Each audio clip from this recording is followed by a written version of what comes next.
Reaction in studio is Florida Republican Congresswoman María Salazar. Congresswoman, great to have you back on American Agenda, especially here in studio with us.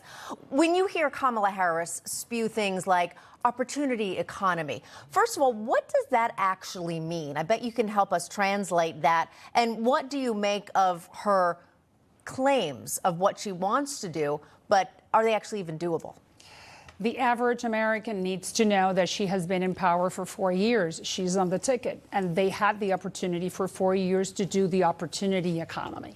And opportunity is just to have low interest rates, low inflation, no regulation, for your boss in the corporate America to pay you more, to give you a to give you a bonus for Christmas. So what she is, it's all words and no action. And I would say it's not opportunity, it's obstacle economy. We know what they want to do. They did it, and they're going to continue doing it. Something else she mentioned before in North Carolina when she first unveiled any of her economic plans, she talked about price controls, price fixing, sticking the FTC, Federal Trade Commission, out on businesses to go in and figure out what is the appropriate pricing.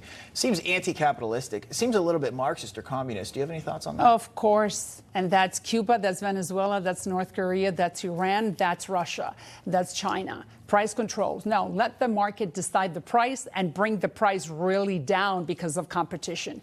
That is one of the beauties of capitalism, pro-market economy. Unfortunately, I go back to 4 years.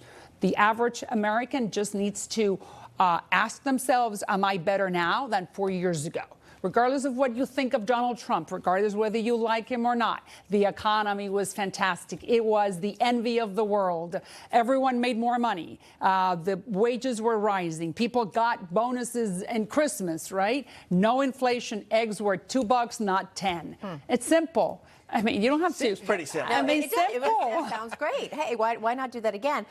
You mentioned communism, and we hear the word communism thrown around a lot, especially when talking about Kamala Harris, of course, and Tim Walz and their policies and what they've done in the past. But you know something about communism with your parents who escaped Cuba when it was communist. When you hear a lot of these proposals and these talking points and the things that this ticket is saying they want to do, does that remind you a little bit too much of what you learned from your parents? Of course, and it's terrifying.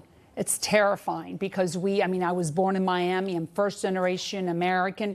My parents are political refugees. They fled socialism, democratic socialism, the beauty, the paradise that they're going to create, the economic opportunity for everybody. There is no free lunch, and that is what they're trying to sell. And that's why my constituents know it so well, because we lived it. And unfortunately, the average American doesn't understand, doesn't know white because they don't have a point of comparison with black. And all I'm saying is that you vote with your pocket.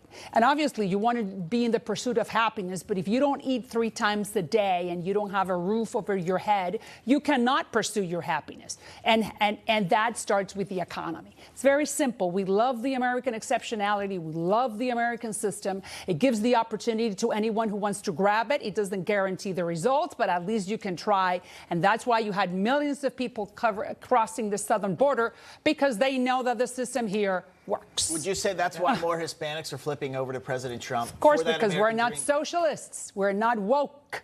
We have the same values entrenched in the Republican Party. And that's what I've been telling the Trump camp. Embrace, welcome the Hispanics to the GOP, and we can have, it could be a transformational realignment of this political party.